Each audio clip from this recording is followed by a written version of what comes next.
Buen día, en estos videos vamos a estar hablando sobre las bombas hidráulicas, específicamente sobre las bombas usadas en sistemas hidráulicos de potencia. Primero vamos a estudiar la diferencia entre las bombas hidrodinámicas y las bombas hidrostáticas.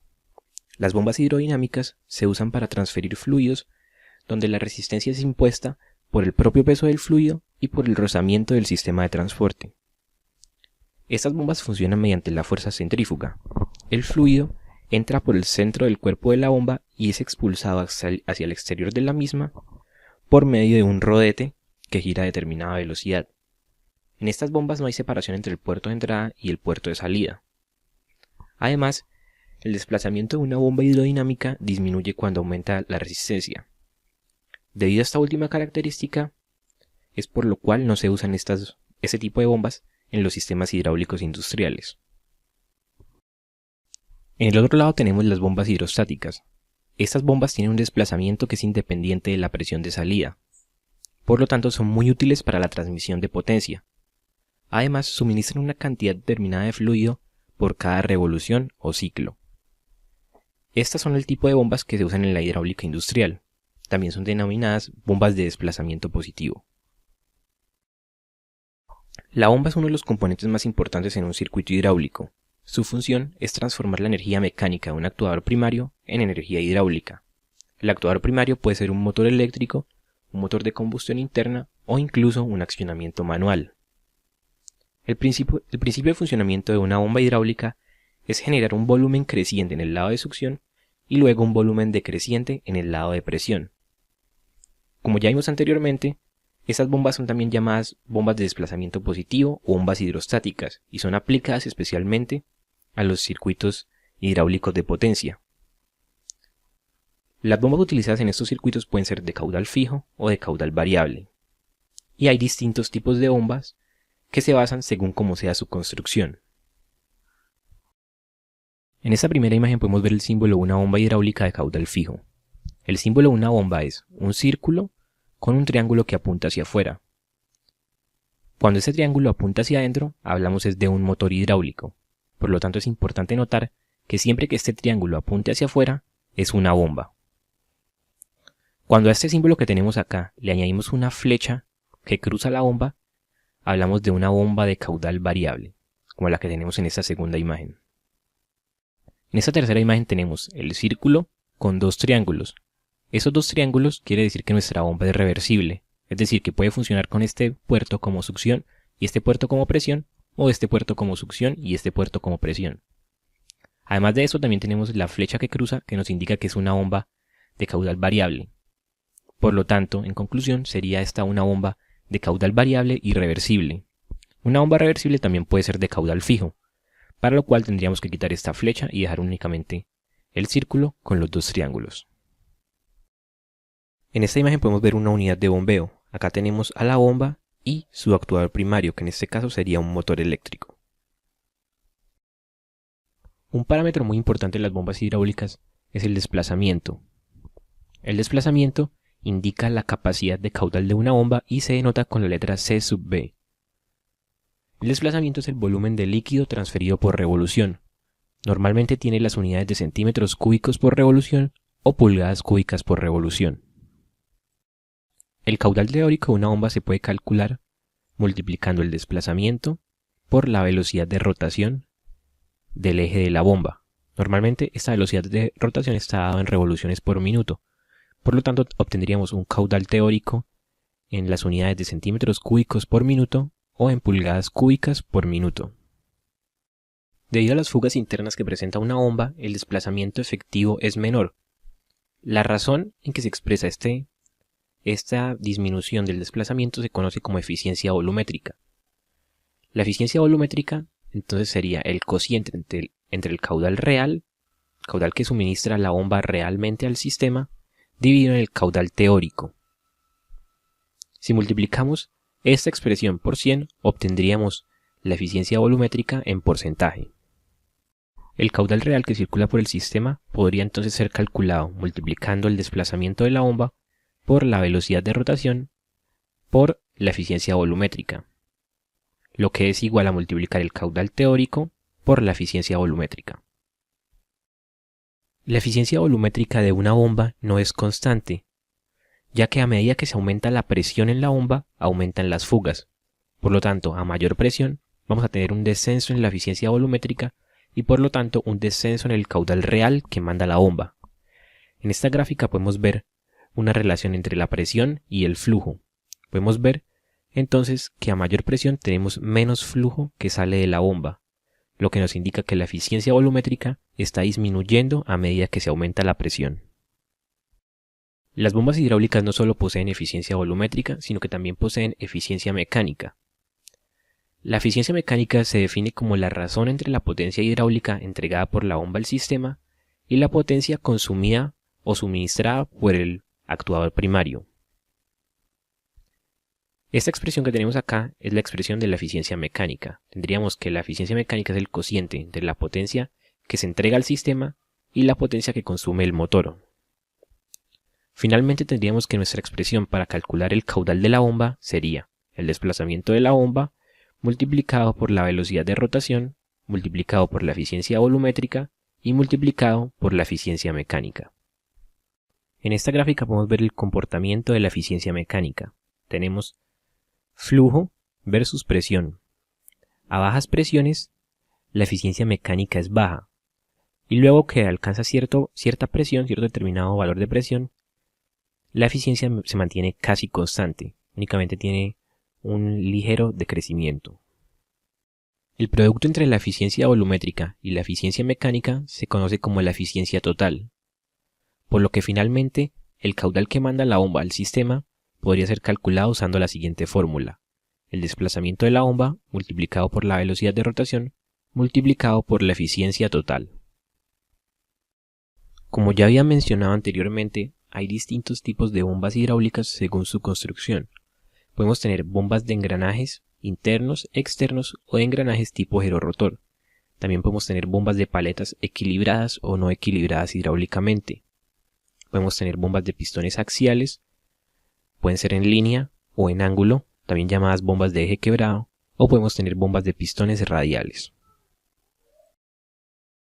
Estos son los tipos de bombas hidráulicas más usadas en la industria y son las que vamos a estudiar a continuación.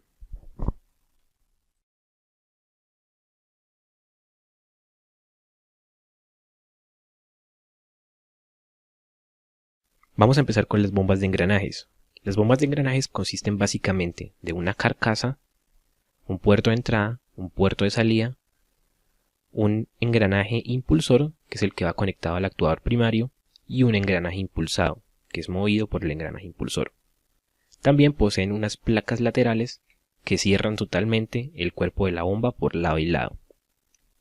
Las cámaras de bombeo se encuentran formadas por el espacio entre los dientes y se limitan por el cuerpo de la bomba, es decir, la carcasa y las placas laterales.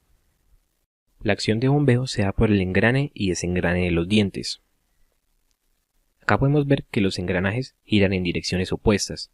Al girar los engranajes crean un vacío parcial en el puerto de entrada que obliga el fluido a entrar a la bomba y ubicarse en los espacios entre los dientes. A medida que giran, los paquetes de fluido son arrastrados por acá creando un volumen creciente. Luego vamos a tener, a medida que se pasa por la bomba, que se crea un volumen decreciente alcanzando el puerto de salida y saliendo de la bomba. La alta presión existente a la salida de una bomba de engranajes impone una carga sobre los ejes de los engranajes y por lo tanto también sobre los cojinetes que soportan a estos ejes. Acá en esta imagen podemos ver que debido a la alta presión que tenemos acá en el puerto de salida se imponen estas cargas en el sentido de las flechas sobre los ejes. Cuando tenemos estas cargas se dice que la bomba no está equilibrada hidráulicamente. Estas bombas que vemos acá en estas dos imágenes son bombas de engranajes externos, ya que los dientes se ubican sobre la superficie exterior de los engranajes. Las bombas de engranajes externos pueden llevar engranajes rectos, engranajes helicoidales o engranajes de dientes angulares. Como los engranajes rectos son los más fáciles de construir, son el tipo de engranajes más usados en estas bombas y por lo tanto resultan más económicas. Los engranajes helicoidales se usan especialmente cuando se desean niveles de ruido más bajos. Si tomamos uno de los engranajes de una bomba de engranajes externos, tendríamos que este tiene un diámetro exterior, un diámetro externo, que es el diámetro mayor, y un diámetro menor, que sería el diámetro de la base de los dientes. Por lo tanto, podríamos calcular su desplazamiento usando la siguiente fórmula. Diámetro exterior al cuadrado menos el diámetro interior al cuadrado dividido en 4 por pi por b, donde b es el ancho del engranaje. Esta fórmula refleja una aproximación al volumen de fluido desplazado por la bomba en una revolución. Por lo tanto, por eso se puede considerar como su desplazamiento. La bomba de lóbulos funciona bajo el mismo principio de una bomba de engranajes externos. En este caso tenemos el cuerpo de la bomba, puerto de entrada, puerto de salida, y tenemos un lóbulo impulsor y un lóbulo impulsado.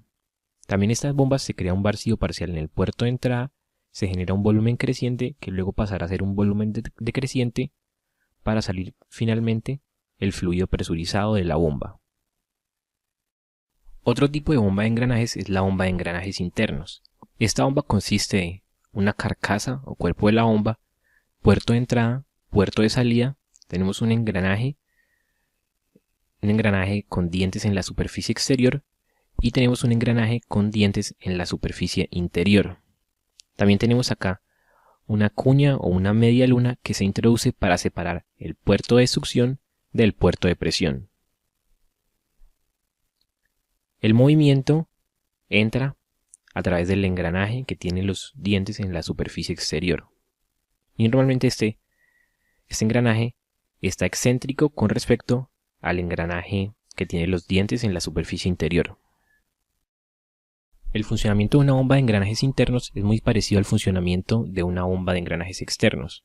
El fluido entra por este puerto y queda atrapado entre el espacio de los dientes del engranaje impulsor y en los espacios de los dientes de la corona, que sería el engranaje impulsado. Por lo tanto, en este espacio se crea un volumen creciente.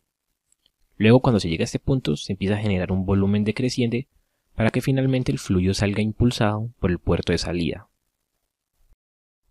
El desplazamiento de una bomba de engranajes internos puede ser calculado usando la siguiente fórmula: m por z por b por h por pi, donde m es el módulo de los engranajes, z es el número de dientes del engranaje impulsor, b es el ancho de los engranajes y h es la altura del diente de los engranajes. El último tipo de bombas de engranajes que vamos a estudiar es las bombas de tipo girorrotor. Estas bombas consisten de un cuerpo, un puerto de entrada, un puerto de salida, tenemos un rotor interno, que es básicamente un engranaje con dientes en su superficie exterior, y un rotor externo, que es un engranaje con dientes en su superficie interior. En estas bombas, la entrada de potencia es por el rotor interno. El rotor interno hace girar a su vez, por medio del engrane de los dientes, al rotor externo. Cuando el fluido entra por este puerto, y debido al movimiento de los engranajes, se crea un volumen creciente en esta parte. Luego, se crea un volumen decreciente para finalmente salir el fluido impulsado por este puerto. En una bomba tipo girorrotor, no es necesario añadir una pieza de separación como la medialuna que teníamos en las bombas de engranajes internos, ya que los dientes del rotor interno y el rotor externo se cierran para crear las cámaras de bombeo.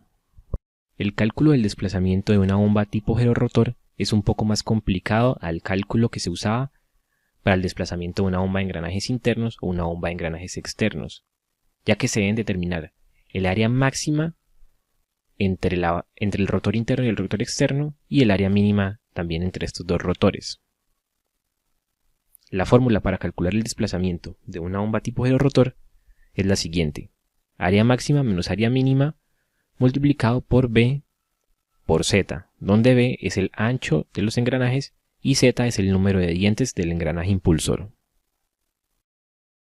La gran mayoría de bombas de engranajes son de desplazamiento fijo, ya que durante su operación no se puede modificar el volumen de fluido que mandan por revolución. Sin embargo, el desplazamiento de estas bombas se puede variar siempre y cuando se modifiquen los componentes internos de la bomba, pero para modificar los componentes internos de la bomba, como por ejemplo los engranajes, seleccionar unos engranajes de un módulo distinto, de una altura de dientes distinto. Se debe sacar de servicio la bomba, desmontarla, sacar sus componentes internos y reemplazarlos por otros componentes que permitan que el desplazamiento sea distinto. En conclusión, se podría decir que las bombas de engranajes son de desplazamiento fijo mientras están en operación. Todas las bombas de engranajes son no equilibradas hidráulicamente, debido a la alta presión en el puerto de salida que se traduce en cargas sobre los ejes de los engranajes. Una desventaja de las bombas de engranajes es que las fugas internas aumentan con el desgaste. Y una ventaja de estas bombas es que poseen una buena tolerancia a la suciedad con respecto a los otros tipos de bombas.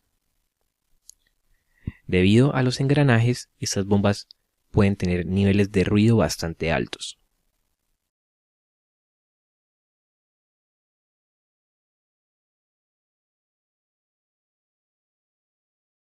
Ahora vamos a continuar con las bombas de paletas. Las bombas de paletas consisten de un rotor, un anillo, las paletas y una placa de puertos. La placa de puertos posee el puerto de entrada y el puerto de salida. Como podemos observar, el rotor siempre está excéntrico con respecto al anillo, esto con el fin de generar un volumen creciente en la entrada y un volumen decreciente en la salida. El rotor recibe la potencia directamente desde el actuador primario, bien sea un motor eléctrico o un motor de combustión interna. Cuando el rotor gira, las paletas siguen la superficie interna del anillo, debido a la fuerza centrífuga y a la presión que se aplica en la parte inferior de estas. Esto crea un sello positivo entre el extremo superior de la paleta y el anillo, formando así las cámaras de bombeo. Todas estas serían las cámaras de bombeo de una bomba de paletas. Al igual que estudiamos con las bombas de engranajes, una bomba de paletas funciona creando un volumen creciente a la entrada y un volumen decreciente a la salida. El volumen creciente a la entrada produce un vacío parcial y permite que el aceite quede atrapado en las cámaras de bombeo. Este aceite atrapado es impulsado hacia la salida cuando se genera el volumen decreciente. El desplazamiento de una bomba de paletas depende de la anchura del anillo y del rotor y de la separación que haya entre estos dos. En una bomba de paletas se tienen dos presiones muy distintas.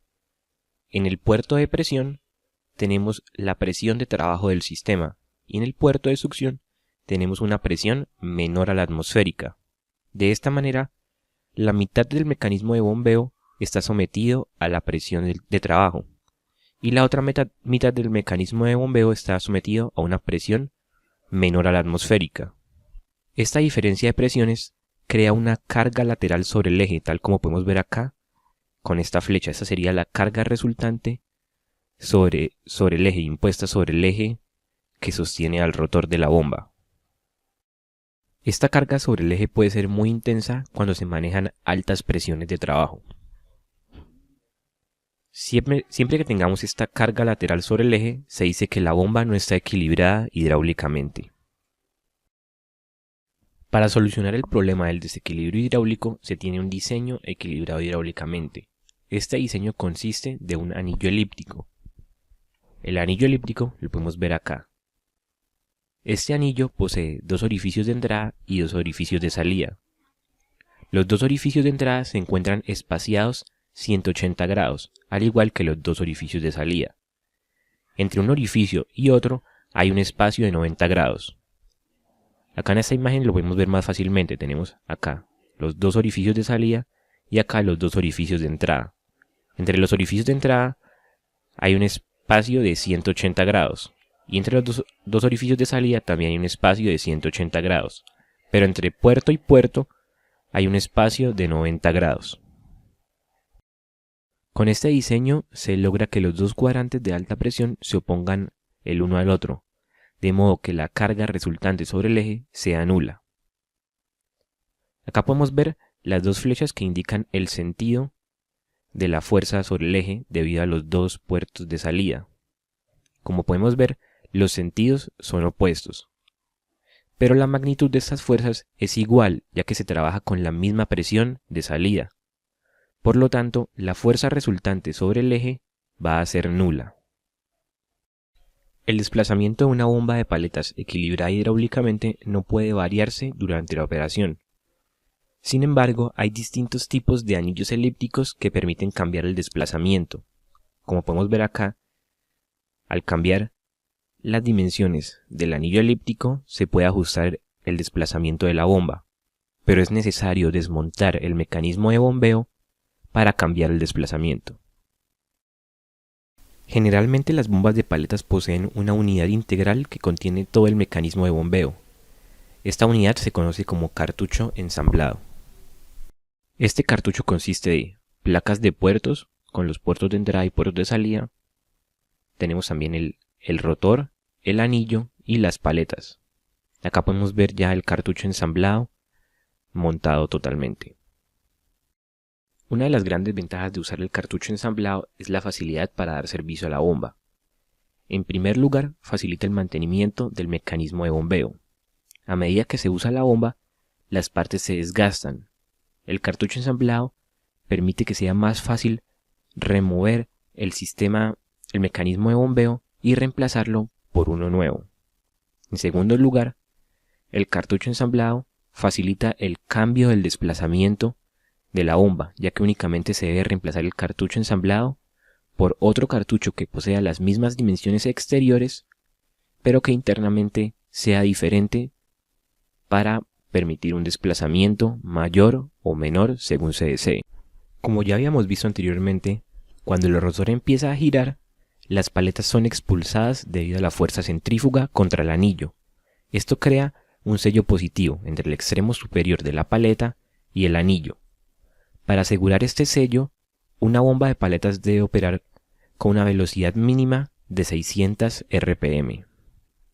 Para mejorar el sello entre las paletas y el anillo y reducir las fugas, las bombas de paletas industriales dirigen la presión del sistema a la parte inferior de la paleta, tal como se puede ver acá.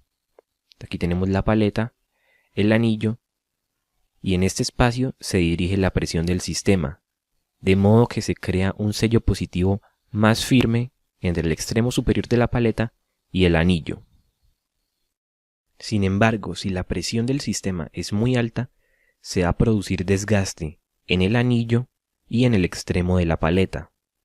Asimismo, la paleta se va a oponer al avance del rotor con una fuerza de arrastre. Para reducir el desgaste de la paleta y del anillo, algunas bombas de paletas usan paletas con un chaflán, como podemos ver acá.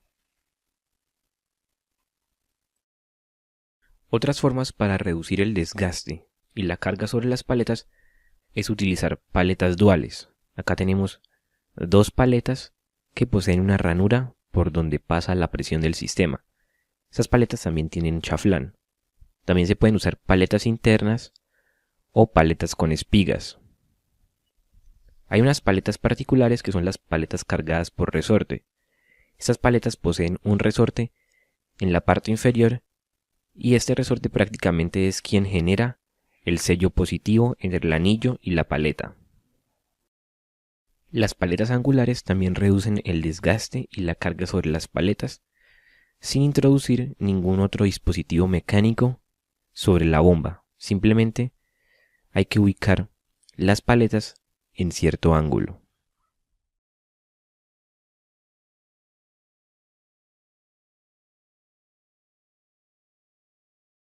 Ahora vamos a estudiar algunos tipos de bombas de paletas.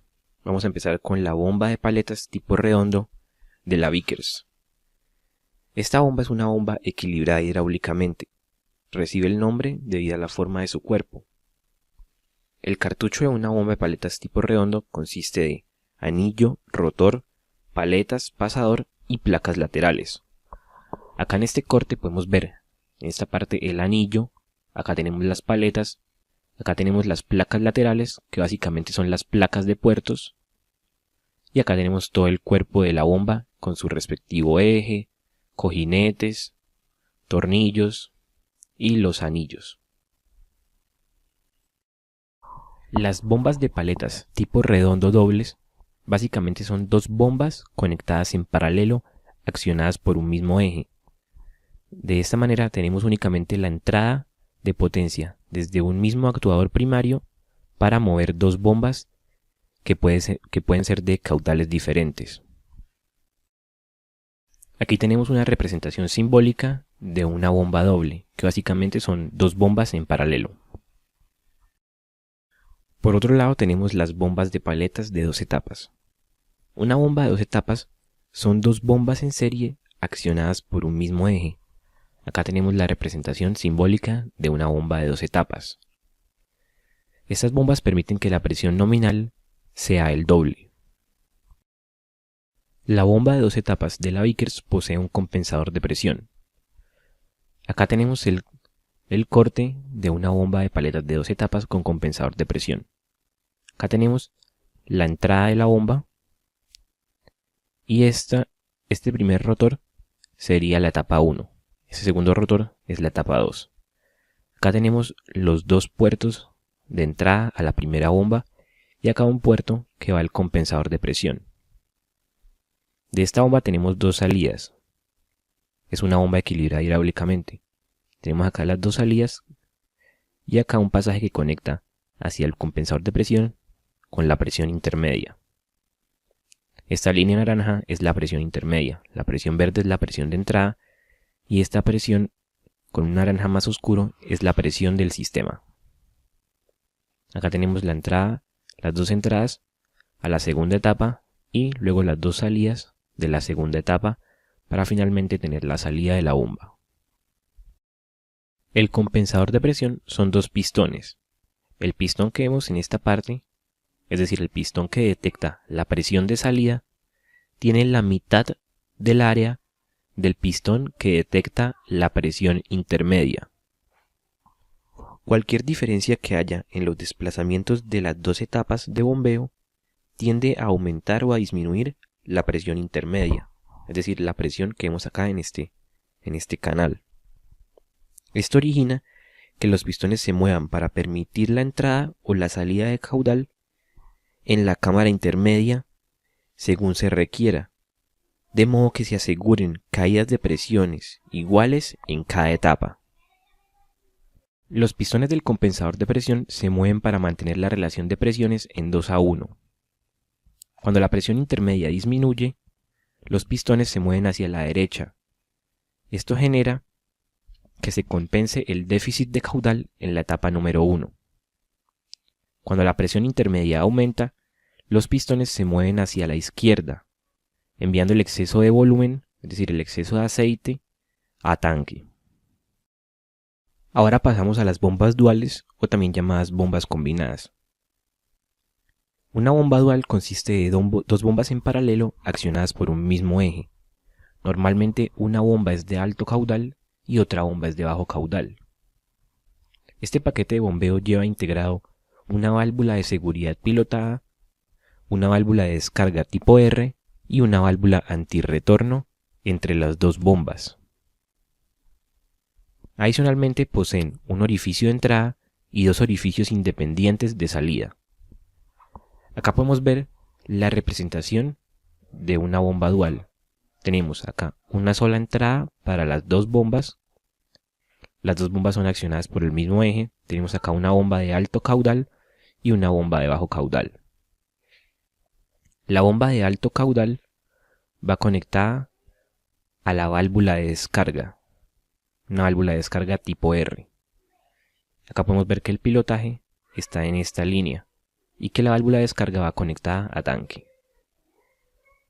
La bomba de bajo caudal va conectada a la válvula de seguridad,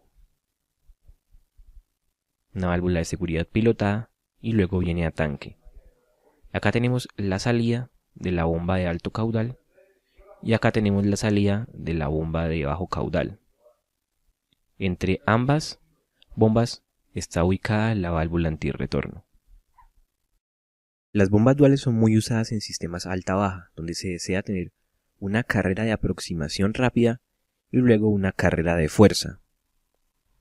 Cuando se usan en sistemas alta-baja, lo que normalmente se hace es taponar esta salida 2, de modo que el caudal de la bomba de alto caudal venza la válvula antirretorno y salga por esta línea 1, obteniéndose así, con la suma de los dos caudales, la carrera de aproximación rápida. Luego, en la carrera de fuerza, la válvula de descarga saca de servicio la bomba de alto caudal y deja que únicamente la bomba de bajo caudal quede funcionando para producir la carrera de fuerza. Aquí tenemos dos cortes de una bomba dual. Acá tenemos la entrada, tenemos salida 1 y salida 2. Esta es la salida 2 que puede taponarse para su uso en un sistema alta-baja. Acá tenemos la línea de tanque. Aquí podemos ver la válvula de descarga tipo R. Y aquí en esta parte tenemos la válvula de seguridad con su pilotaje. Por acá tenemos la válvula antirretorno y acá podemos ver los dos mecanismos de bombeo de la bomba de alto caudal y acá de la bomba de bajo caudal. El accionamiento de las dos bombas se da con un mismo eje y por ende de un mismo actuador primario. Ahora tenemos las bombas de tipo cuadrado Vickers. Estas bombas son bombas equilibradas hidráulicamente. Poseen una construcción más sencilla con respecto a las bombas de tipo redondo. El cartucho de una bomba de paletas tipo cuadrado consiste de anillo, rotor, 12 paletas y una placa de presión fijada por muelle. Estas bombas pueden ser sencillos, es decir, con un solo cartucho de bombeo, o de tipo doble, como una bomba dual con dos cartuchos de bombeo, una entrada y dos salidas. Acá tenemos una bomba sencilla. Podemos ver en esta parte el rotor, el anillo, acá el eje de accionamiento, el puerto de entrada y el puerto de salida. Acá en esta parte tendríamos la placa de presión y acá el muelle que hace que la placa de presión esté posicionada contra el anillo. Acá vemos un corte de esta parte de la bomba. Aquí tendríamos la placa de presión, el muelle que sostiene la placa de presión y este conducto es el que permite que la presión del sistema se dirija a la parte inferior de las paletas. Acá en este corte tenemos una bomba de paletas tipo cuadrado doble. Acá tendríamos el primer cartucho de bombeo y acá el segundo cartucho de bombeo. Aquí tendríamos la entrada para las bombas y acá una salida y otra salida. Ambas bombas son accionadas por el mismo eje y por ende del mismo actuador primario. Acá en esta parte podemos ver la placa de presión de una bomba y acá en esta parte iría la segunda placa de presión de la otra bomba.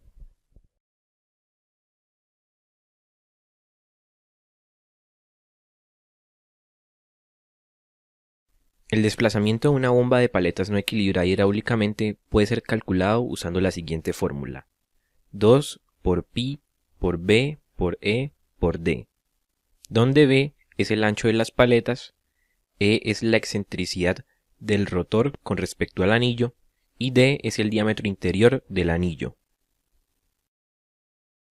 Por otro lado, el desplazamiento de una bomba de paletas equilibrada hidráulicamente puede ser calculado con la siguiente fórmula: pi por d mayúscula al cuadrado menos d minúscula al cuadrado sobre 4 por k por b. D mayúscula es el diámetro mayor del anillo elíptico y d minúscula es el diámetro menor del anillo elíptico. K es el número de carreras de las paletas por vuelta y b el ancho de las paletas. En algunas ocasiones es necesario que el caudal de la bomba sea variable. Si recordamos, el caudal de la bomba es igual al desplazamiento de la bomba por la velocidad de rotación. Por lo tanto, de esta fórmula podemos concluir que hay dos formas para variar el caudal de una bomba. La primera es variar la velocidad de rotación y la segunda es variar el desplazamiento. Variar la velocidad de rotación de la bomba implica el uso de un actuador primario de velocidad variable, lo cual a nivel industrial no es práctico desde el punto de vista económico. Por lo tanto, la única forma que nos queda para obtener una bomba de caudal variable es variar el desplazamiento. En una bomba de paletas, el desplazamiento está dado por la distancia entre las paletas y el anillo y el ancho de las paletas, como ya vimos anteriormente. El ancho no puede modificarse durante la operación de la bomba, por lo tanto lo que se varía es la distancia entre las paletas y el anillo. Esta distancia es la excentricidad de una bomba de paletas. Como ya habíamos visto anteriormente, la representación simbólica de una bomba de caudal variable es esta que tenemos acá. Es el símbolo de la bomba con una flecha que la cruza. Esta línea punteada con el símbolo de tanque nos indica que la bomba tiene drenaje externo. Otro concepto importante en las bombas, además del caudal variable, es la compensación por presión. La compensación por presión tiene como fin que la potencia hidráulica generada por la bomba sea igual a la potencia mecánica entregada por el circuito hidráulico, esto con el fin de ahorrar potencia. La potencia consumida por la bomba es calculada usando la siguiente ecuación, la cual es el cociente del caudal de la bomba por el diferencial de presión a través de la misma. De esta manera, la producción de potencia de una bomba puede ser regulada únicamente de dos formas, o regulando el caudal o regulando el diferencial de presión. El diferencial de presión de la bomba no se puede modificar, ya que de él depende el funcionamiento de los actuadores que haya en el circuito hidráulico. Por lo tanto, la única forma de regular la producción de potencia es regulando el caudal. El caudal se puede regular mediante la regulación del desplazamiento de la bomba. Por lo tanto, un compensador por presión tiene la capacidad de reducir el desplazamiento de la bomba una vez se alcanza determinada presión. Acá tenemos la representación simbólica de una bomba compensada por presión y de caudal variable. Como ya vimos antes, esta flecha indica que la bomba es de caudal variable, pero este rectángulo que tenemos acá, con una flecha, indica que la bomba es compensada por presión. De nuevo tenemos acá una línea punteada con un tanque que nos indica que la bomba lleva drenaje externo. Todas las bombas que son de caudal variable y compensadas por presión deben llevar drenaje externo. El drenaje externo es necesario ya que durante la compensación los mecanismos de bombeo de estas bombas se mueven extremadamente rápido. Por lo tanto, cualquier cantidad adicional de fluido dentro de la carcasa de la bomba estorbaría el movimiento.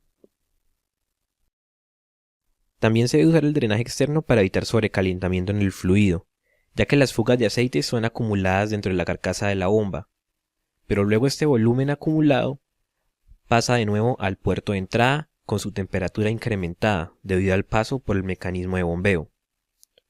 Luego el drenaje externo se usa para evitar que la temperatura del aceite empiece a incrementar progresivamente.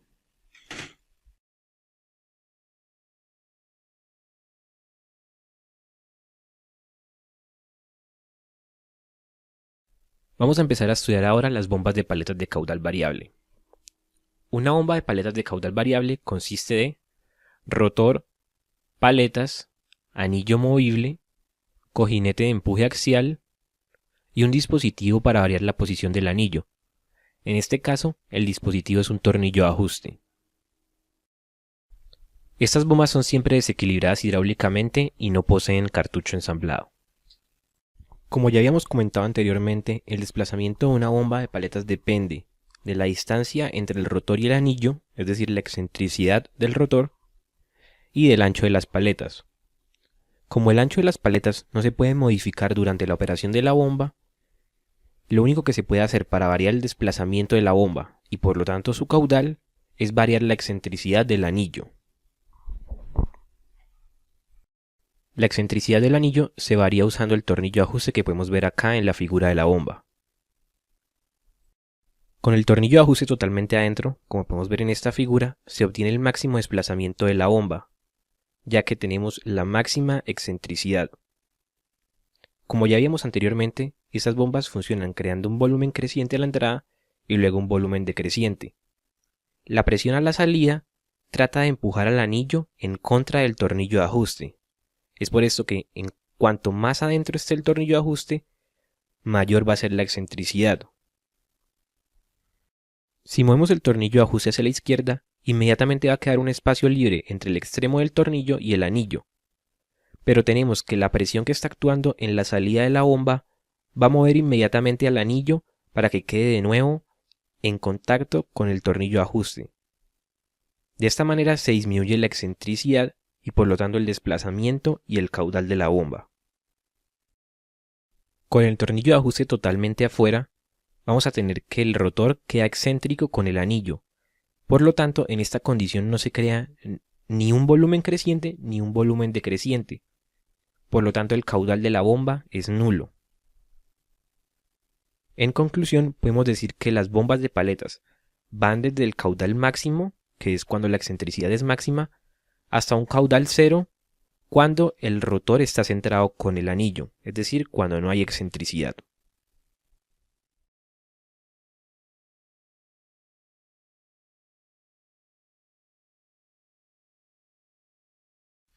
La compensación por presión en una bomba de paletas consiste en el resorte que va en el tornillo de ajuste. Acá podemos ver el resorte. La función de este resorte es mantener al anillo excéntrico mientras no se venza la propia fuerza que ejerce este resorte contra el anillo.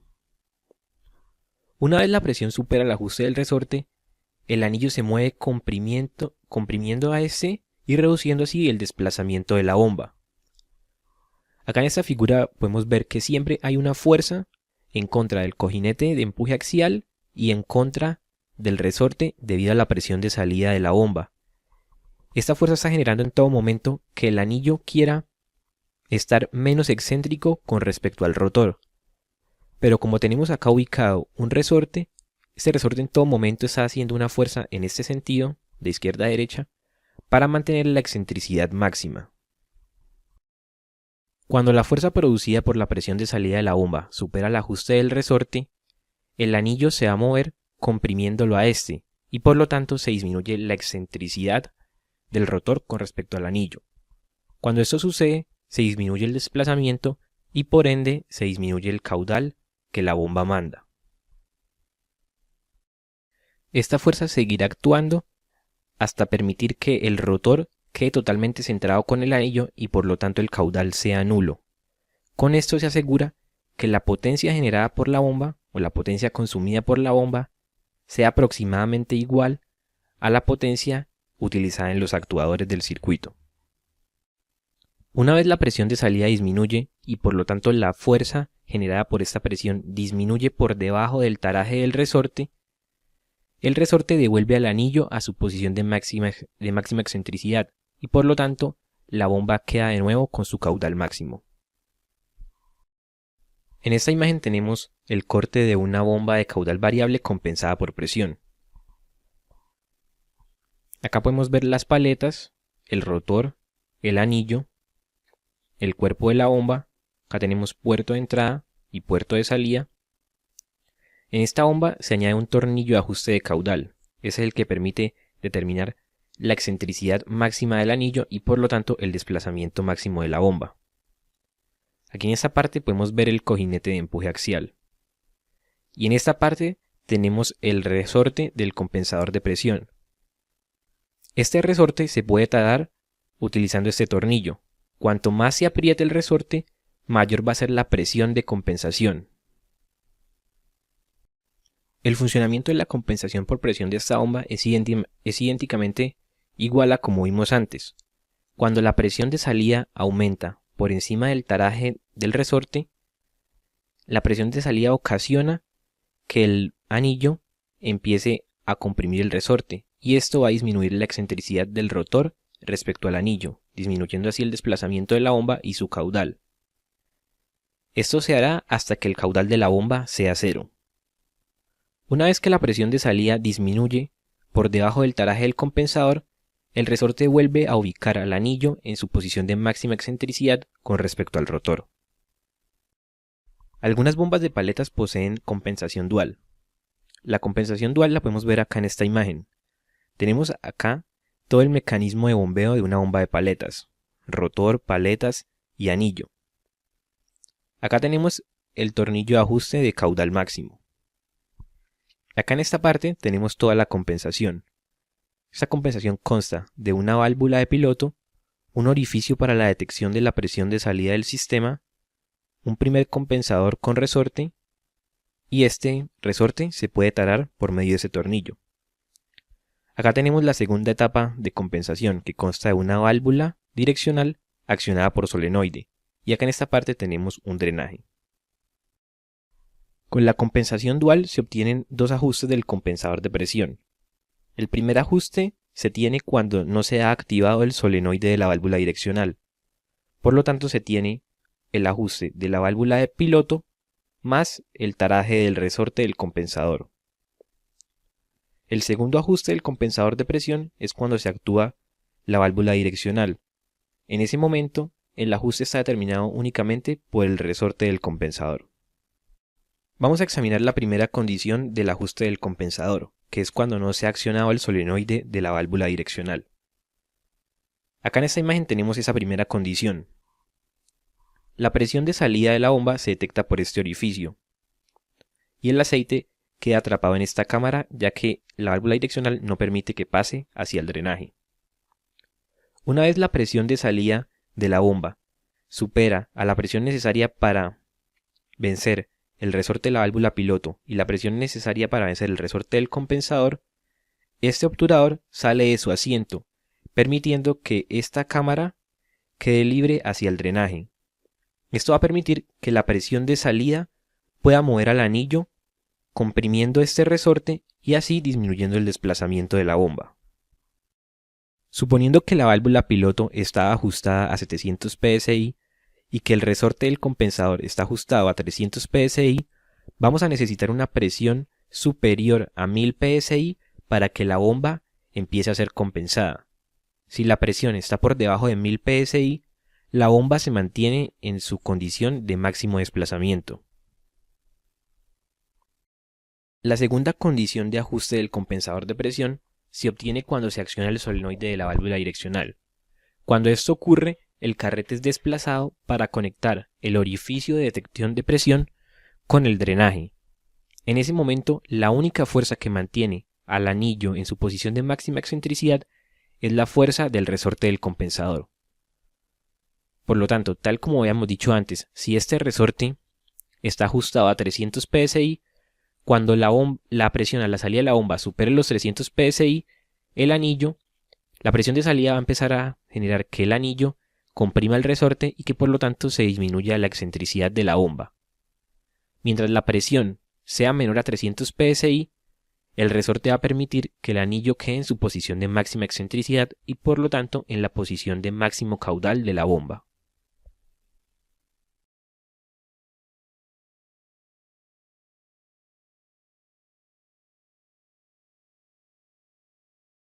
Ahora vamos a estudiar las bombas de pistones.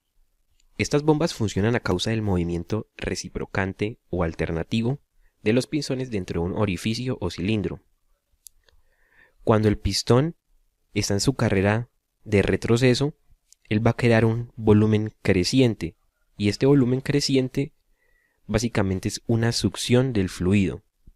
Luego, durante la carrera de avance del pistón, se va a producir un volumen decreciente y por lo tanto el fluido se va a presurizar y se va a expulsar de la bomba. Existen dos tipos básicos de bombas de pistones: las bombas de pistones axiales y las bombas de pistones radiales. Ambos tipos de bomba se pueden encontrar con desplazamiento fijo o con desplazamiento variable. La diferencia entre ambos tipos de bombas es la construcción y la forma como están dispuestos los pistones con respecto a la bomba. En una bomba de pistones axiales, los pistones se ubican paralelos al eje, mientras que en una bomba de pistones radiales van dispuestos radialmente con respecto a su eje. Las bombas de pistones axiales se subdividen a su vez en bombas de pistones axiales en línea, como la que tenemos acá en la primera imagen, y bombas de pistones axiales en ángulo, o también de eje quebradizo. Acá el eje es totalmente paralelo a los pistones, mientras que acá el eje de entrada de la potencia se encuentra formando un ángulo con respecto a los pistones. Y finalmente en esta imagen tenemos una bomba de pistones radiales. A continuación vamos a estudiar los dos diseños básicos de bombas de pistones. Vamos a comenzar con las bombas de pistones radiales. Estas bombas consisten de un barril de cilindros que tenemos en esta parte, el cual tiene orificios para permitir que todos los pistones queden dentro de él. También tenemos los diferentes pistones y cada pistón en su parte extrema posee una zapata. Esa zapata puede deslizar por el anillo de apoyo, que es esta circunferencia que vemos en esta parte. También tenemos el cuerpo de la bomba y acá en el centro tendríamos el anillo de distribución. Este anillo separa el puerto de succión del puerto de descarga. El mecanismo de bombeo y el funcionamiento de una bomba de pistones radiales es muy similar a una bomba de paleta. Como podemos ver en esta figura, el barril de cilindros es excéntrico con respecto al anillo. Esta excentricidad lo que permite es que se genere un volumen creciente durante media revolución de la bomba y durante la otra media revolución se genere un volumen decreciente. En el volumen creciente, los pistones van a aspirar el fluido y en el volumen decreciente lo van a presurizar y lo van a expulsar de la bomba. El desplazamiento de una bomba de pistones radiales viene dado por el número y tamaño de los pistones y por la longitud de su carrera. Se puede calcular usando la siguiente fórmula. D sub k al cuadrado, donde D sub k es el diámetro de los pistones, por pi sobre 4, por 2, por E, donde E es la excentricidad del barril de cilindros con respecto al cuerpo de la bomba, y por Z. Z sería el número de pistones. Ya que el desplazamiento de estas bombas depende del número y tamaño de los pistones y de la carrera de los mismos, durante la operación, el único parámetro que se puede variar es la carrera de los pistones, ya que no podemos variar ni el número de pistones que tiene la bomba ni el diámetro de los mismos. La forma de variar la longitud de la carrera es cambiando la excentricidad. Si cambiamos la excentricidad que tiene el barril de cilindros con respecto al cuerpo, se varía la longitud. Entre más excéntrico sea, más carrera se va a permitir durante la fase en que cambia de volumen creciente a volumen decreciente. Por lo tanto, vamos a tener un mayor desplazamiento. Entre menor sea la excentricidad, la carrera de los pistones va a ser más mínima en la fase en que se cambia de volumen creciente a volumen decreciente y por lo tanto tendremos un menor desplazamiento. Existen dos diseños de bombas de pistones radiales, con apoyo externo y con apoyo interno. Las bombas de apoyo externo, como vimos anteriormente, constan de un barril de cilindros, pistones que poseen en su extremo una zapata que les permite deslizar sobre el anillo de apoyo. Este anillo de apoyo a su vez va unido al cuerpo de la bomba. También tenemos que hay una excentricidad entre el barril de cilindros y el cuerpo de la bomba. En estas bombas, la entrada de potencia se da a través de un eje que va conectado con el barril de cilindros. Por lo tanto, los pistones van a estar deslizando siempre durante las revoluciones de la bomba. En las bombas con apoyo interno tenemos el cuerpo de la bomba, los pistones y en este caso tenemos la zapata en el extremo opuesto a como estaban en las bombas con apoyo externo. También se puede evidenciar que los pistones se encuentran fijos en el cuerpo de la bomba y tenemos acá un disco que está excéntrico con respecto al cuerpo de la bomba. La entrada de potencia se da a través de este eje que está unido al disco excéntrico. Por lo tanto, este disco es el que se encarga durante su revolución de crear el volumen creciente y decreciente en los pistones. En esta imagen podemos ver que una bomba de pistones radiales con apoyo interno posee los pistones fijos dentro de recámaras especiales donde se les permite crear su volumen creciente y decreciente. En esta figura tenemos el corte de una bomba de pistones radiales con apoyo interno Rexroth. Acá en esta parte tenemos la excéntrica que iría unido al eje de potencia de la bomba, a este eje. Y si analizamos más en detalle el corte de uno de los pistones, podemos evidenciar que estos tienen una válvula de aspiración que se abre para permitir la entrada de fluido y también una válvula de descarga que va a permitir que una vez el fluido esté presurizado, salga y se expulse de la bomba. Aquí tendríamos el puerto por donde entra el fluido y acá tendríamos los conductos y finalmente el puerto por donde sale el fluido presurizado. Para finalizar el tema de bombas de pistones radiales, vamos a observar una bomba de caudal variable compensada por presión. Esta bomba que tenemos acá es una bomba diseñada por la MUG de las series RKP. Esta bomba es de apoyo interno, ya que podemos ver que el eje de entrada de la potencia se conecta directamente con el barril de cilindros. Acá en este corte también vemos el barril de cilindros y los diferentes pistones con su zapata en su extremo para deslizar por el anillo de apoyo. Como ya vimos anteriormente, para variar el desplazamiento de una bomba de pistones radiales es necesario variar la excentricidad a la que se encuentra el cuerpo de la bomba con respecto al barril de cilindros. En este caso, el barril de cilindros está fijo, por lo que es necesario variar únicamente la posición a la que se encuentra el cuerpo de la bomba. Esta posición es controlada por dos cilindros, cilindro 6 y cilindro 10, que son comandados por una servoválvula que tenemos en esta parte. Acá tendríamos la servoválvula que controla la posición del cuerpo de la bomba y por lo tanto este es el mecanismo que va a permitir que la bomba posea caudal variable. Esta bomba posee un sensor de posición, un LDTE que podemos ver en esta parte, que permite determinar con bastante precisión la posición del cuerpo de la bomba. En esta parte indicada con el número 11 encontramos un compensador de presión. Supongamos por un momento que el compensador está tarado a 1000 psi. Cuando la bomba trabaja a presiones por debajo de los 1000 psi, vamos a tener este caso como se ve en el corte. Vamos a tener la mayor excentricidad del cuerpo de la bomba con respecto al barril de cilindros. Una vez están alcanzando los 1000 psi, vamos a tener que se genera una fuerza que iría en sentido de izquierda a derecha que va a empujar al cuerpo de la bomba para disminuir su excentricidad. La única fuerza que se opone a esta fuerza generada por la presión de la bomba es la fuerza que tenemos acá en este resorte del compensador, que iría de derecha a izquierda, oponiéndose a la fuerza de la presión. Una vez la fuerza que tenemos acá dentro de la bomba supera la fuerza que está haciendo el compensador de presión, se va a reducir la excentricidad del cuerpo de la bomba con respecto al barril de cilindros. Una vez esa excentricidad se reduce a lo mínimo, es decir, cuando la excentricidad es 0, en ese momento no va a haber más caudal y la bomba va a estar únicamente girando, pero sin entregar ningún caudal. Como se puede observar, el funcionamiento del compensador de presión es idéntico al funcionamiento del compensador de presión de una bomba de paletas. El fin de usar este compensador de presión es cuidar a la bomba y a los diferentes componentes del circuito de presiones demasiado elevadas.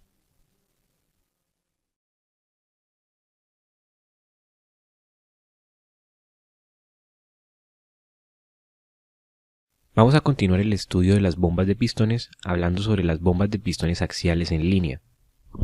Estas bombas se componen de los siguientes elementos. Tenemos una placa de puertos con puerto de entrada y puerto de salida. Tenemos un eje, el eje de entrada de potencia. Tenemos un barril de cilindros que posee orificios para los distintos pistones. Tenemos un resorte de la placa de zapatas. Tenemos la placa de zapatas. Tenemos los diferentes pistones y cada pistón posee una zapata en su extremo y tenemos un plato basculante. En estas bombas los pistones siempre son paralelos al eje que da la entrada de potencia a la bomba. Para producir la acción de bombeo, el plato basculante se ubica siempre inclinado con respecto al eje vertical. El eje que va conectado al actuador primario, es decir, el eje de entrada de potencia a la bomba, va conectado al barril de cilindros. Por lo tanto, cuando el eje gira, gira también el barril de cilindros y también giran los pistones que se encuentran alojados en los distintos orificios. Además, el plato basculante es fijo. Debido a esta configuración de movimiento de los pistones y plato basculante fijo, las zapatas de los distintos pistones van a deslizar sobre la superficie del plato basculante. La inclinación del plato va a generar que se produzca un movimiento alternativo en cada pistón dentro del cilindro, Por lo tanto, durante media revolución de la bomba, vamos a tener que se genera un volumen creciente, y en la otra mitad de la revolución se va a generar un volumen decreciente. Vamos a observar el movimiento de un pistón durante media revolución de la bomba. Acá en estas imágenes tenemos el plato basculante inclinado, tenemos la zapata del pistón ubicada sobre la superficie del plato basculante y tenemos el pistón y el barril de cilindros.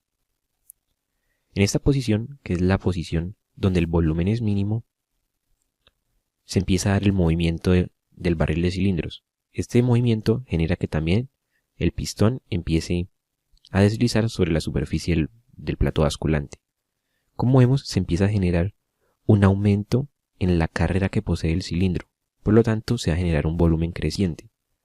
Este volumen creciente va a ir aumentando hasta que llega al punto máximo de inclinación del plato.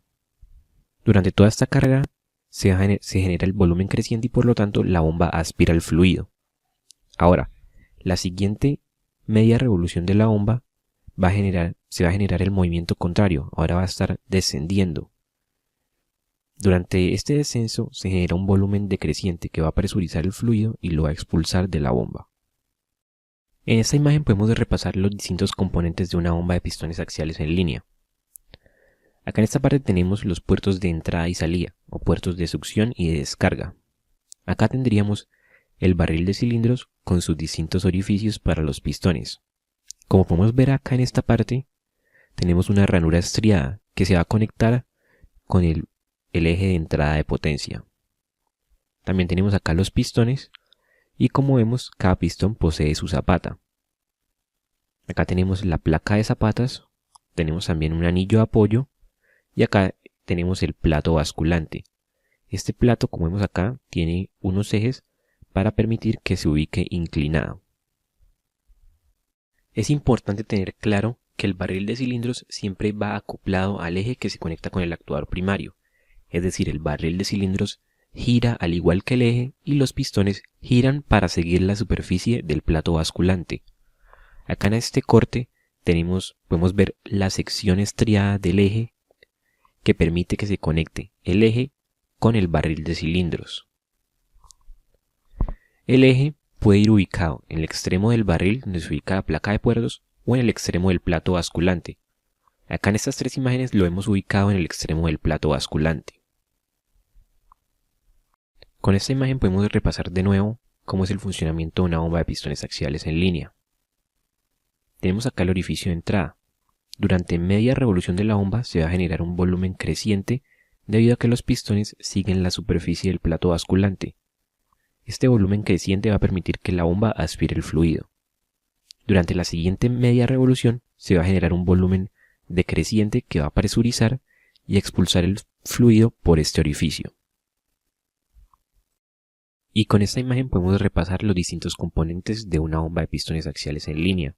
Tendríamos puertos de entrada y salida, acá tendríamos el barril de cilindros, los pistones con su zapata, una placa soporte o placa de zapatas, tendríamos el plato basculante y acá tenemos el eje que se conecta con el barril de cilindros. El desplazamiento de una bomba de pistones axiales en línea depende del área de la sección transversal de los pistones, del número de pistones y de la carrera que recorren los mismos. Con esta fórmula podemos calcular su desplazamiento, que sería igual al área del pistón por la carrera por el número de pistones. Vamos a reemplazar el área del pistón y la carrera. El área del pistón sería igual al diámetro de los pistones d minúscula sub k al cuadrado por pi sobre 4. La carrera es igual a d mayúscula sub k, que es el diámetro entre los centros de los pistones, por la tangente de alfa, donde alfa es el ángulo de inclinación del plato basculante con respecto a la horizontal. Y tendríamos también otra vez por z, que es el número de los pistones.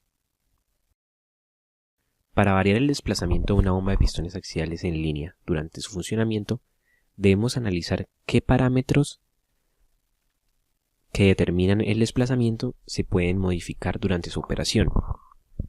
El área del pistón no se puede modificar, ya que no podemos cambiar el diámetro de los pistones mientras la bomba está en servicio.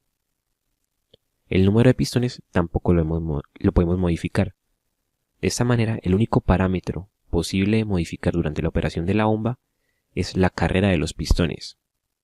Esta carrera depende de la inclinación del plato basculante. Entre más inclinado esté, vamos a tener una mayor carrera, y entre menos ángulo tengamos, la carrera va a ser más corta. En conclusión, el desplazamiento de una bomba de pistones axiales en línea se varía modificando la inclinación del plato basculante. Existen diversos mecanismos que ya veremos más adelante para modificar la inclinación de este plato.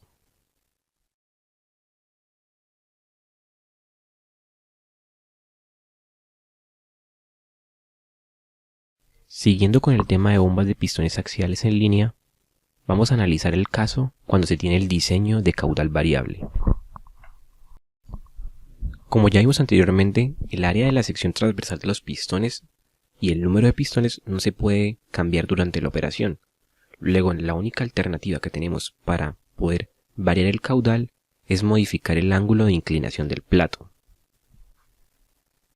En esta primera imagen tenemos el ángulo máximo del plato basculante con respecto a la vertical.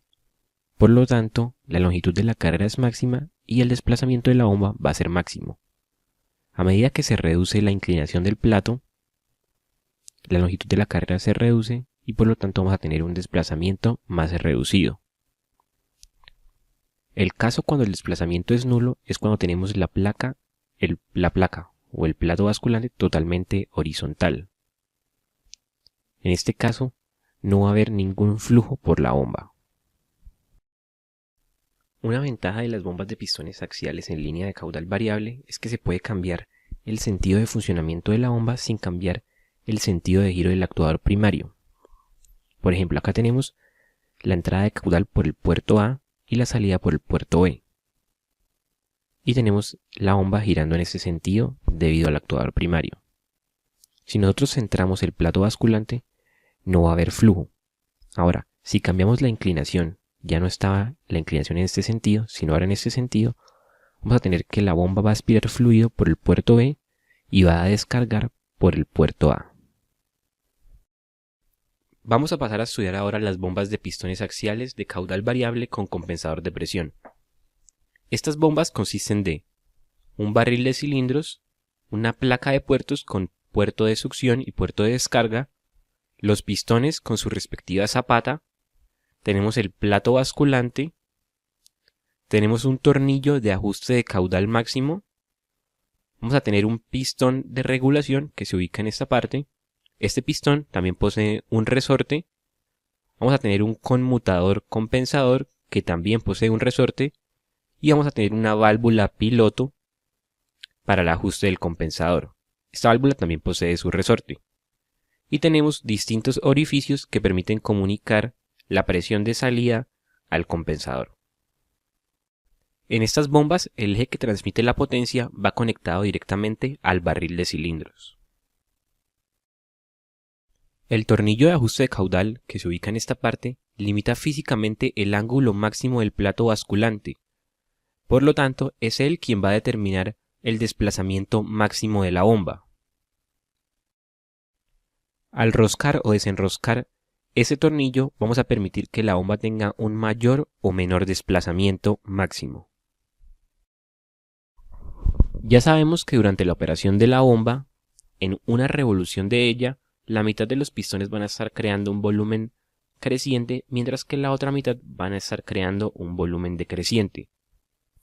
Los pistones que crean el volumen decreciente son los pistones que están trabajando a la presión máxima de la bomba, ya que estos son los que presurizan al aceite. Estos pistones que trabajan a la presión de salida de la bomba los encontramos acá en la imagen en la parte superior.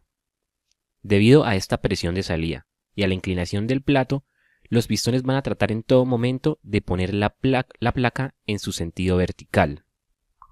Para evitar este problema existe el pistón de regulación, el cual gracias a la presión de salida y a la fuerza de un resorte, mantiene el plato basculante en su posición de máximo desplazamiento durante la operación normal de la bomba. Como ya se había mencionado anteriormente, durante la operación normal de la bomba, los pistones van a intentar poner el plato basculante en su posición vertical. Sin embargo, el pistón de regulación no lo va a permitir. El pistón de regulación va a funcionar gracias a la presión de salida de la bomba que se comunica por este orificio más la fuerza de su resorte. Ahora vamos a analizar el funcionamiento del compensador de presión. Este compensador consta de un conmutador de presión que posee un orificio en su parte interior para comunicar la presión de salida hacia la válvula piloto. También este conmutador posee un resorte que lo mantiene en la posición que se indica acá en la figura. El compensador también consta de una válvula piloto. Esta válvula se compone de un obturador, un resorte y un tornillo de ajuste. El tornillo de ajuste permite tarar la presión o la fuerza con la que el resorte mantiene al obturador contra su asiento, es decir, en una posición cerrada. Y también tenemos un orificio de drenaje que se conecta al pistón de regulación y a la válvula piloto. Supongamos que la válvula piloto del compensador de presión está ajustada a 700 psi y que la fuerza necesaria para comprimir el resorte del conmutador es de 100 psi. También supongamos que en este momento la bomba está trabajando a una presión de salida de 500 psi.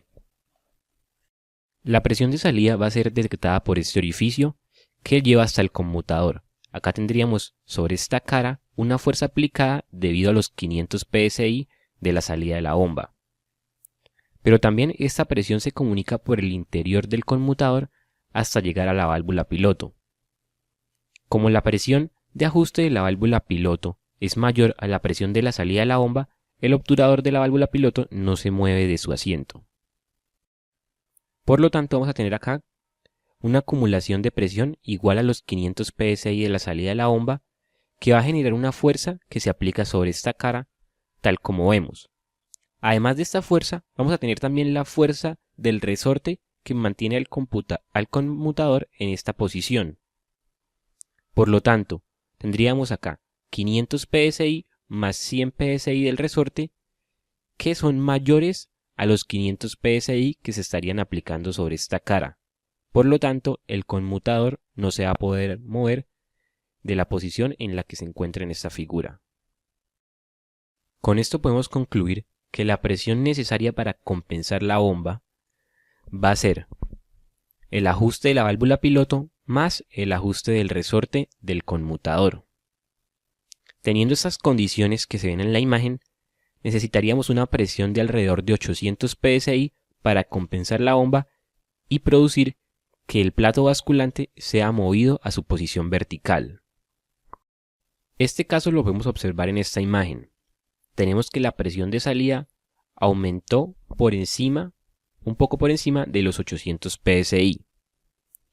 Esta presión de salida es detectada por este orificio y por el orificio del conmutador de presión hasta llegar a esta cámara.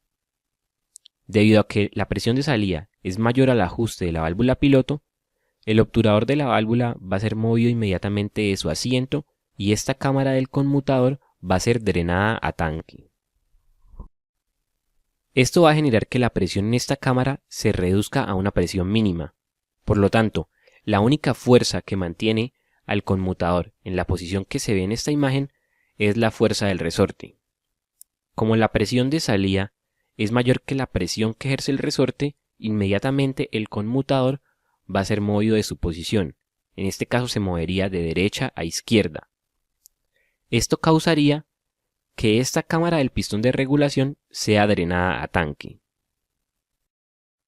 Esto desequilibra al pistón de regulación y por lo tanto los pistones de la bomba van a empujar al plato basculante hacia su posición vertical.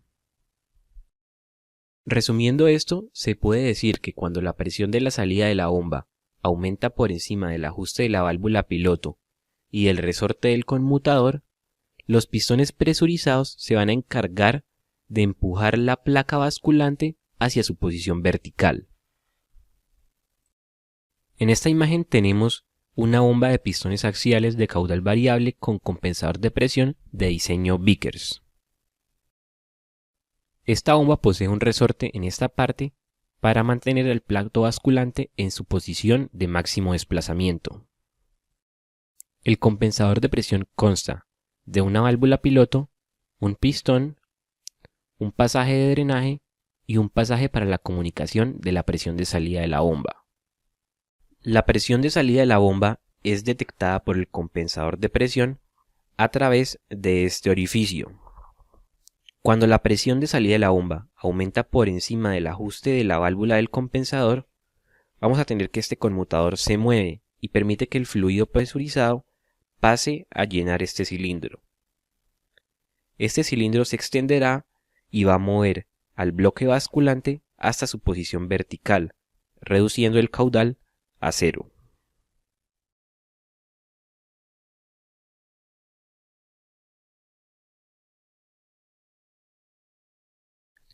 Existen también bombas de pistones axiales de caudal variable con compensador dual de presión. Estas bombas permiten obtener dos niveles de presión para la compensación. Consiste de todos los elementos de una bomba de caudal variable con compensador de presión, pero adicionalmente se añade una válvula piloto auxiliar y una válvula direccional accionada por solenoide. El primer nivel de presión se obtiene cuando el solenoide de la válvula direccional no está excitado. En este caso, la presión necesaria para compensar la bomba va a ser la presión de ajuste de la válvula piloto y la presión del resorte del conmutador. Cuando se activa el solenoide de la válvula direccional, vamos a tener un segundo ajuste que va a estar determinado por la válvula piloto auxiliar y el resorte del conmutador. Vamos a analizar el primer caso, cuando el solenoide de la válvula direccional no está excitado. En ese caso, cuando la presión de salida de la bomba aumenta por encima del ajuste de la válvula piloto principal y del resorte del conmutador, vamos a tener que este obturador se mueve de su asiento y drena esta cámara a tanque. Inmediatamente, este conmutador es movido de la posición que se ve en la imagen y permite drenar la cámara del pistón de regulación, permitiendo así que los pistones presurizados muevan a la placa basculante hacia su posición vertical. El segundo caso lo tenemos cuando el solenoide de la válvula direccional se excita. Esto permite que este carrete se mueva y comunique el orificio del conmutador con la válvula piloto auxiliar. De este modo, el taraje del compensador de presión estaría determinado por el ajuste de la válvula piloto auxiliar y por el resorte del conmutador. Cuando la presión de salida de la bomba supera al ajuste del resorte del conmutador y al ajuste de la válvula piloto auxiliar, vamos a tener que el obturador de la válvula piloto se mueve de su asiento y va a permitir que esta cámara sea drenada. Esto va a generar que el conmutador sea movido de la posición que vemos acá en esta imagen y va a comunicar esta cámara del pistón de regulación con tanque. Esto produce que los pistones presurizados empujen al plato basculante hacia su posición vertical. Es importante tener en cuenta que el ajuste de la válvula piloto auxiliar debe ser menor al ajuste de la válvula piloto principal. En el caso contrario, es decir, donde la válvula piloto principal se tarara a una presión menor a la válvula piloto auxiliar, tendríamos que al activar el segundo nivel de presión se va a abrir la válvula piloto principal y no la válvula piloto auxiliar. Por eso es importante tener en cuenta siempre que la válvula piloto auxiliar debe ser un nivel de presión por debajo al de la válvula piloto principal.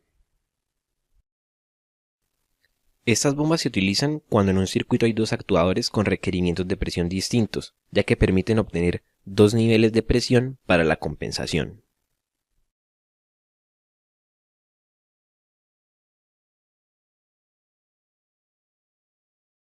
El último diseño que vamos a estudiar son las bombas de pistones axiales en ángulo o también llamadas de eje quebrado o eje flexionado. Y vamos a mirar las variaciones que se necesitan para obtener estas bombas en caudal variable y con compensador de presión. Las bombas de pistones axiales consisten de un barril de cilindros. Este barril contiene los diferentes pistones de la bomba y cada pistón posee una articulación que lo une a este plato que se le conoce como brida. También tenemos acá el eje por donde entra el movimiento del actuador primario Y también tenemos la placa de puertos. Esta placa contiene puerto de entrada y puerto de salida. A diferencia de una bomba de pistones axiales en línea, el barril de cilindro no está en línea con el eje del actuador primario en las bombas de pistones axiales en ángulo, sino que se forma una inclinación entre el eje y el barril de cilindros. Esta inclinación permite que durante la mitad de la revolución de la bomba se genere un volumen creciente y durante la otra mitad se genere un volumen decreciente, y por lo tanto esta configuración permite que se dé la acción de bombeo. El funcionamiento de estas bombas es el siguiente. La entrada de potencia o entrada de movimiento la tenemos en el eje y viene directamente conectado al actuador primario. El movimiento se transfiere por medio de una junta de unión universal al barril de cilindros. El barril de cilindros contiene los diferentes pistones y cada pistón va unido en su extremo mediante una articulación a este plato. Entonces, la mitad superior del barril de cilindros se encuentra totalmente extendido el pistón, por lo tanto se está generando el volumen creciente, y la mitad inferior se encuentra en una fase donde se retrae la carrera del pistón y por lo tanto se va a generar un volumen decreciente. De esta manera, el movimiento continuo de los pistones y su seguimiento de esa superficie va a permitir que se cree la succión y la descarga. El desplazamiento de una bomba de pistones axiales en ángulo depende de 3 parámetros. El primero de ellos es el área transversal de los pistones. El segundo, la carrera que estos pistones posean. Y por último tenemos el número de pistones que posea la bomba. De esta manera, en la ecuación para calcular el desplazamiento de estas bombas tendríamos los 3 factores: el área transversal de los pistones, la carrera de los mismos y el número de pistones. Algunos parámetros que necesitamos definir de la bomba para poder calcular este desplazamiento son los siguientes. El primero sería el ángulo de inclinación del eje de entrada del movimiento con respecto al barril de cilindros. Este ángulo lo vamos a llamar alfa. También necesitamos el diámetro de los pistones, que en este caso lo llamamos d sub k. Y necesitamos también el radio medio que hay entre el barril de cilindros y el centro de los pistones, que lo vamos a llamar r sub h. A partir de esos parámetros podemos obtener la siguiente ecuación. El área del pistón se vería reemplazada por d sub k al cuadrado por pi sobre 4. La carrera de los pistones vendría dada por 2 por r sub h por el seno del ángulo de inclinación. Y finalmente lo multiplicamos por el número de pistones. Y esta fórmula me va a permitir conocer el desplazamiento de una bomba de pistones axiales en ángulo. Si deseáramos modificar el desplazamiento de una de estas bombas, tendríamos que modificar alguno de los parámetros que gobiernan la ecuación del desplazamiento.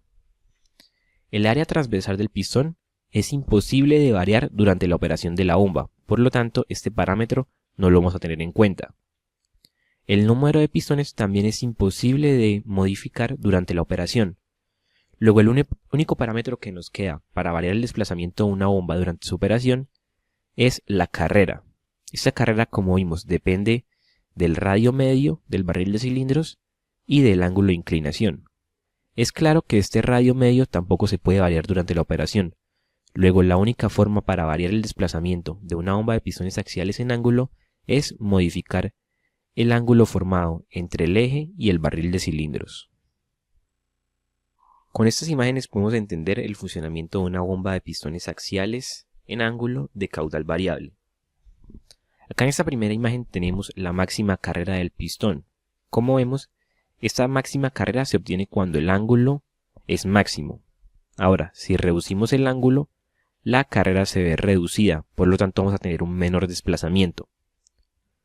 Si logramos poner el eje de entrada de potencia en línea con el barril de cilindros, vamos a obtener un desplazamiento nulo, ya que no se va a crear ni un volumen creciente ni un volumen decreciente.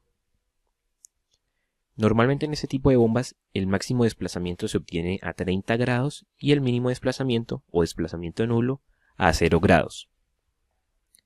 Estas bombas permiten invertir la dirección del caudal de la bomba. Esto se logra cuando sobrepasamos la línea central, es decir, podemos obtener una dirección mientras el ángulo sea negativo con respecto a la horizontal y la otra dirección cuando el ángulo sea positivo con respecto a la horizontal.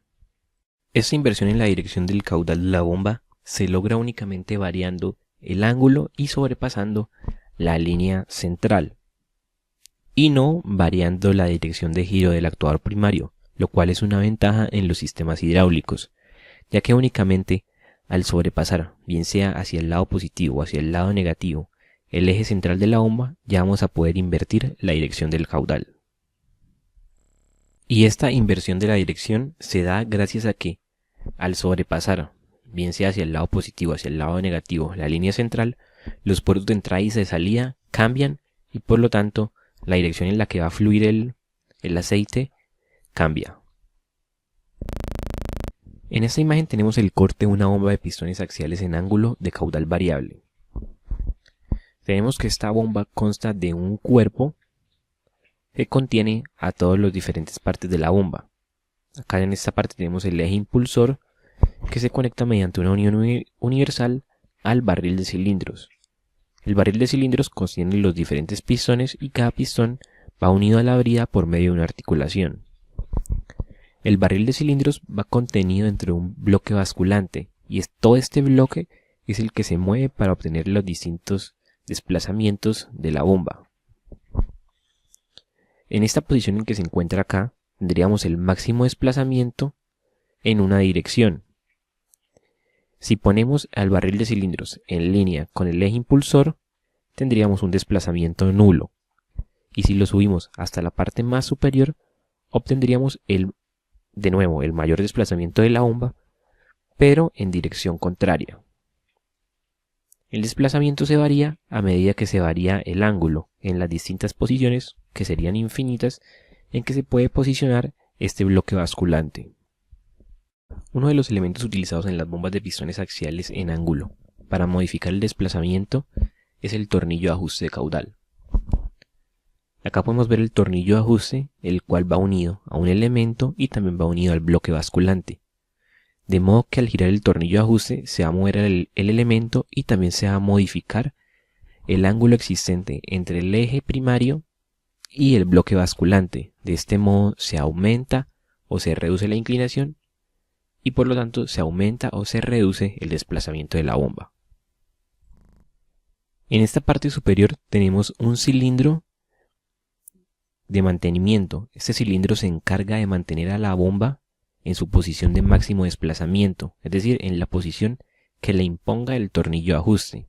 Esto se logra mediante la detección de la presión del sistema y el uso de este cilindro, que también va conectado al bloque basculante. Por último tenemos la bomba de pistones axiales en ángulo de caudal variable con compensador de presión.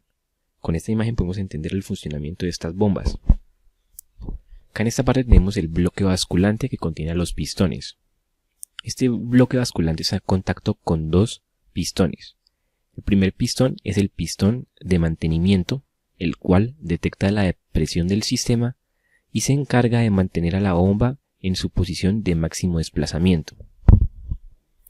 Y el segundo pistón que está en contacto con el bloque basculante es el pistón que va a ejercer la acción del compensador de presión. El compensador de presión lo tenemos en esta parte, el cual es una válvula. Esta válvula está normalmente cerrada y únicamente se abre cuando se ejerce la acción del compensador. Acá en esta parte tenemos el tornillo de ajuste del compensador, el cual va a permitir obtener una mayor presión de compensación o una menor presión de compensación a través de un resorte. Este resorte controla el movimiento de este obturador y este obturador está detectando la presión del sistema en todo momento. Cuando la presión del sistema supera la presión a la que está atarada el compensador, entonces este obturador se levanta y permite que la presión del sistema se dirija por este conducto hacia este cilindro. Acá en este cilindro, esta válvula antirretorno se abre para permitir que todo el fluido entre a golpear esta cara del pistón. Y este pistón se va a mover permitiendo que la inclinación del bloque basculante con respecto al eje se disminuya y por lo tanto el desplazamiento se reduzca hasta que sea nulo.